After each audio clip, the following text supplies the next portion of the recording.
Hi, my name is Jen Ballou of JuJu'be Doula Holistic Birth Wellness.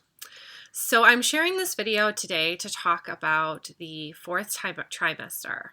This is the time after birth, the postpartum period, where we transition into motherhood, where we transition into parenthood, where we transition into being a family and becoming a parent and birthing ourselves into being this new, right? When you bring new life into this world, it is not just about that physical life, but it is also about everything else that connects to it, and how to create that wholeness, right? To create that wholeness.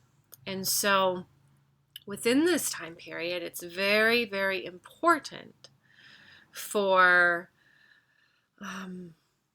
especially mom to get the support she needs, or the I don't want to say primary caregiver because it's not it. It's, if you are not in a traditional situation, it would be the one who's, let's say, breastfeeding, if you're choosing to breastfeed, um, in that in other, or the one who birthed the child into being, right, who experienced the birth. So it would be for those individuals and truly honoring them in the postpartum period, as well as understanding that this new life, this baby, this is all new to them. So how do we ensure that baby is properly cared for in order to develop into their highest potential?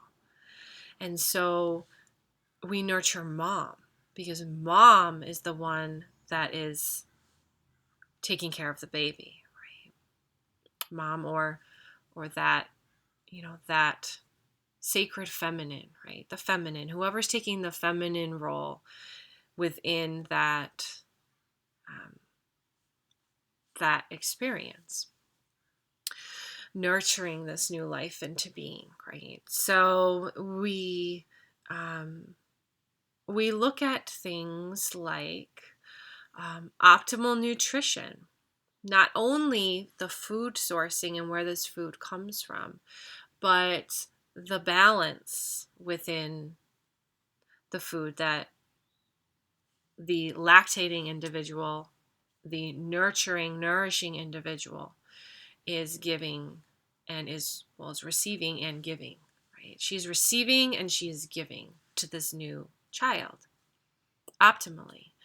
So when you have the proper food support, your body is working properly. It is doing everything it's supposed to do in order to produce, right, optimal breast milk.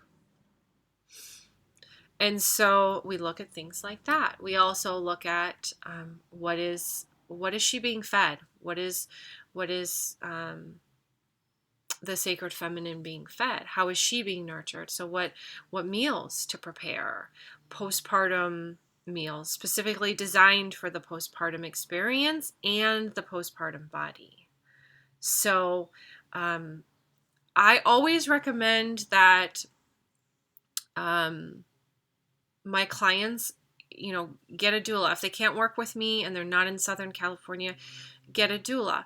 If you cannot afford a doula, make sure you have support, right? A birth team.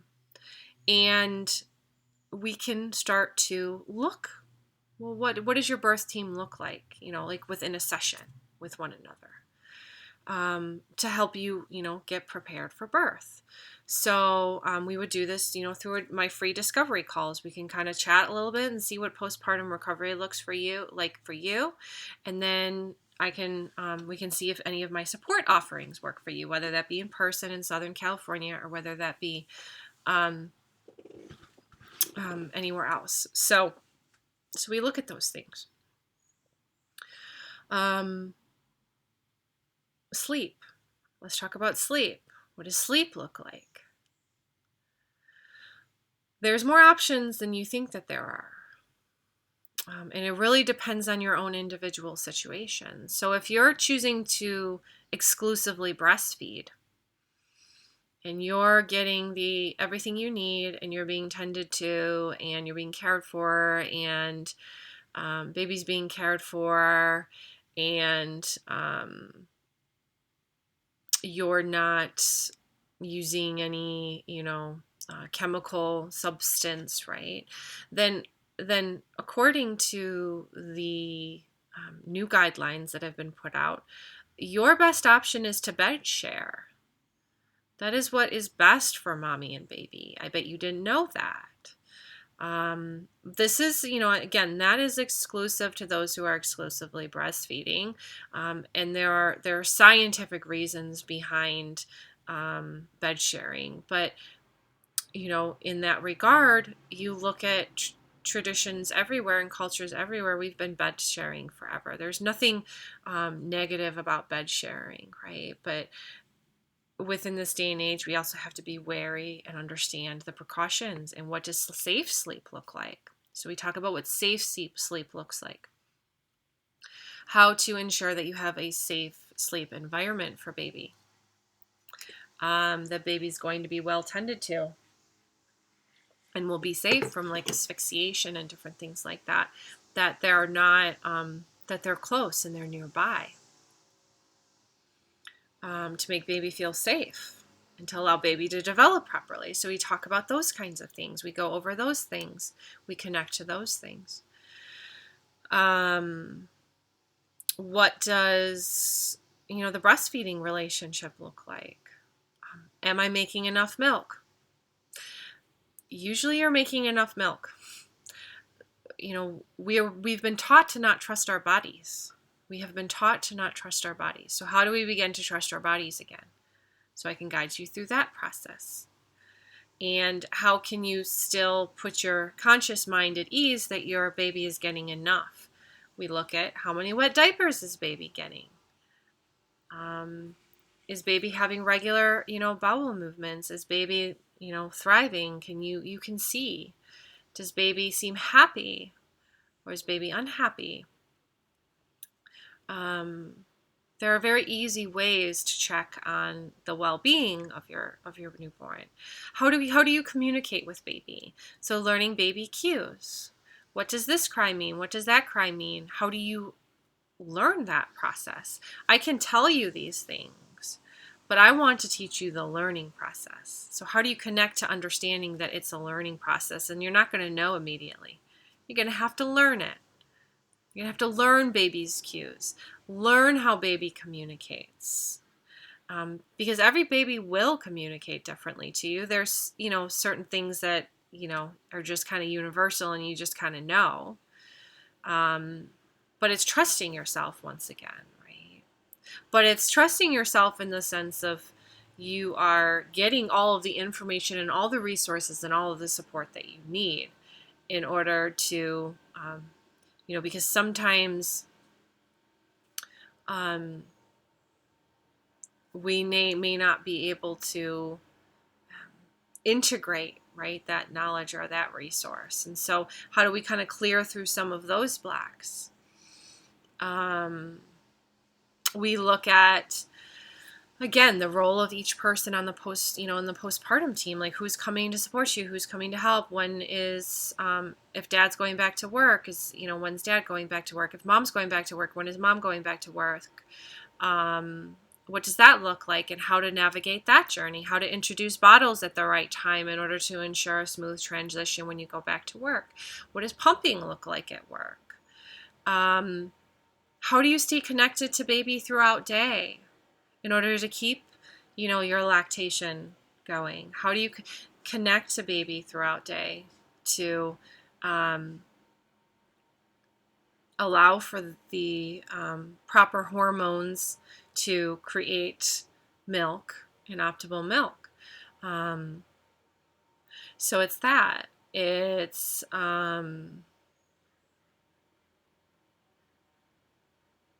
we look at self-care. So are you sleeping when baby sleeps? Are you taking naps when baby's sleeping? Or are you trying to run around getting things done? We don't want you doing that. We don't want you doing that. Are you getting the movement, the physical movement? introducing the right amount of exercise, the right exercises for your postpartum body. There's a certain recovery process that is necessary for you to fully heal, mind, body, soul, spirit, on every level, emotionally, everything. Are you getting the pelvic support you need?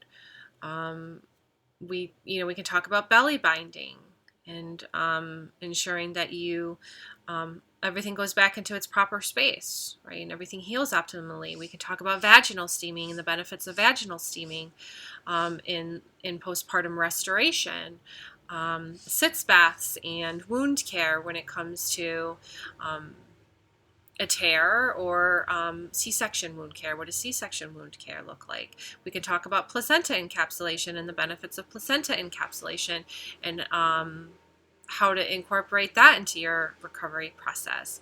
We could talk a little bit about what breastfeeding looks like and what optimally should happen after birth in order to ensure that that connection is established and the baby's latched properly and the energies are flowing and everything feels good. And if it's not, then how can we get some extra support for you? Maybe that means hiring a lactation consultant. Maybe that just means a different position. And we talk about different things like that. Depending on where you're at within your journey, of course. Can guide you into the spaces. I can give you the resources and the support you need for postpartum healing and recovery. No matter what kind of budget you're in, we can start somewhere, right? And I can get you the support you need, no matter what we're working with. That's why I offer free discovery calls.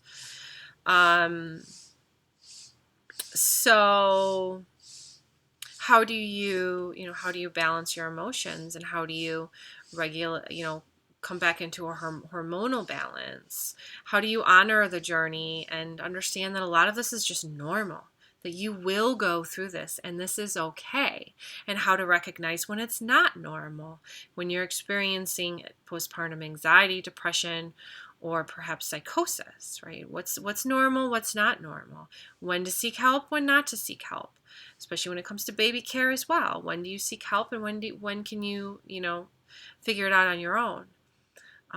If there's anything I want to impart on new parents, it's the ability to begin to care for their children at home,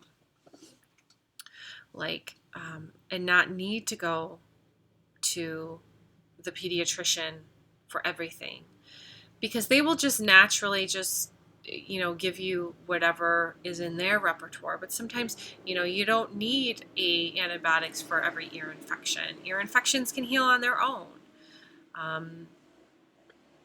There are certain, you don't, just because your baby has, GERD, acid reflux, that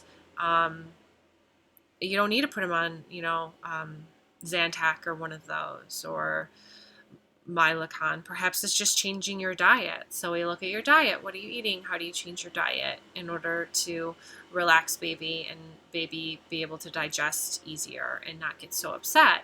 And then what does it look like when it comes to navigating that process, right? Keeping baby upright, having more frequent feedings, and kind of changing things up. What does developing your first routine and your schedule look like? What are the expectations? Because there are certain things that you can navigate with ease, and there's certain expectations that need to be no, that's not healthy, right? That's not healthy to expect that, because it's just not realistic. It's not a realistic expectation, right? So what are realistic expectations? What are unrealistic expectations? We can look at that. So it's really helping you to understand the importance of postpartum recovery, and also how to help you with postpartum recovery. If I am here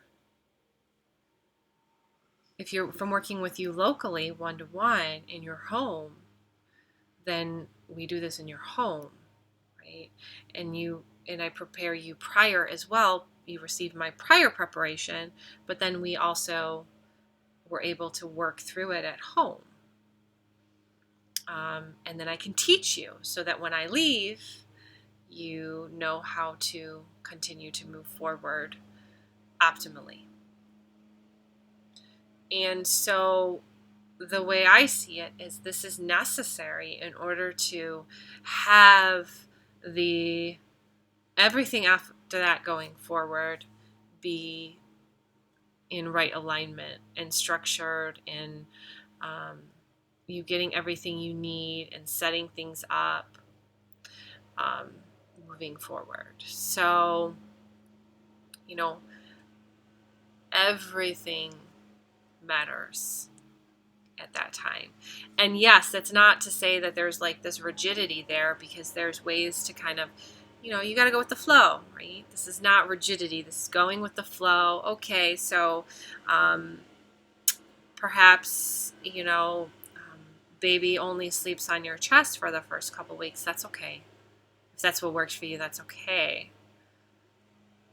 Baby's going to be fine and mama's going to be fine. But how do you start to navigate, perhaps you're ready to put baby in the bassinet and get some rest, or put baby next to you and get some rest in between your feedings. But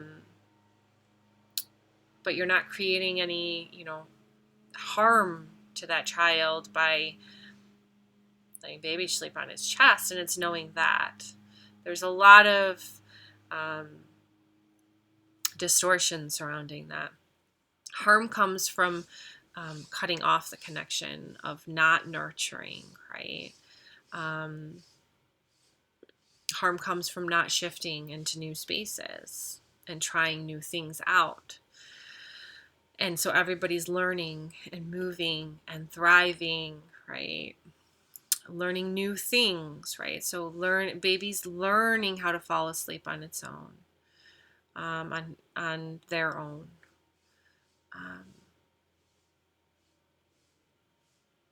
Mom and dad are learning how to get rest and how to navigate, or mom and mom, or dad and dad, whoever, partners or single.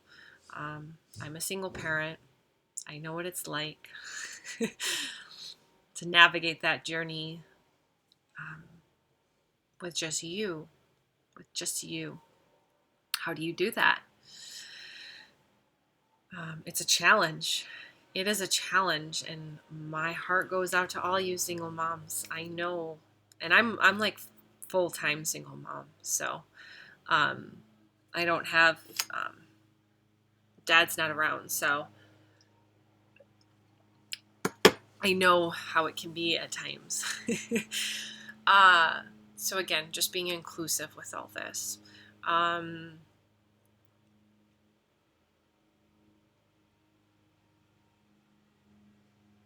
So that's, postpartum healing and recovery. If you want to really understand that, preparing for that time, right? And what you're going to need, and this is not your baby registry items. There's so much attention put on the stuff you need to get for baby, and you don't even need any of that shit, And I mean, I can guide you in that too, and help you know what you truly need and what you can get away with not needing that, and different things like that, because I've worked with plenty of families and I know. But it's really focusing on what's most important: your well-being and your child's well-being. And if you focus on that, then you're golden. So I do invite you to check out the book, The Fourth Trimester, or The First 40 Days. It gives some really good information on optimal postpartum recovery. And the reasons why it is so important, and how we have become so disconnected with caring for new moms, and new families. we've become so disconnected from that honoring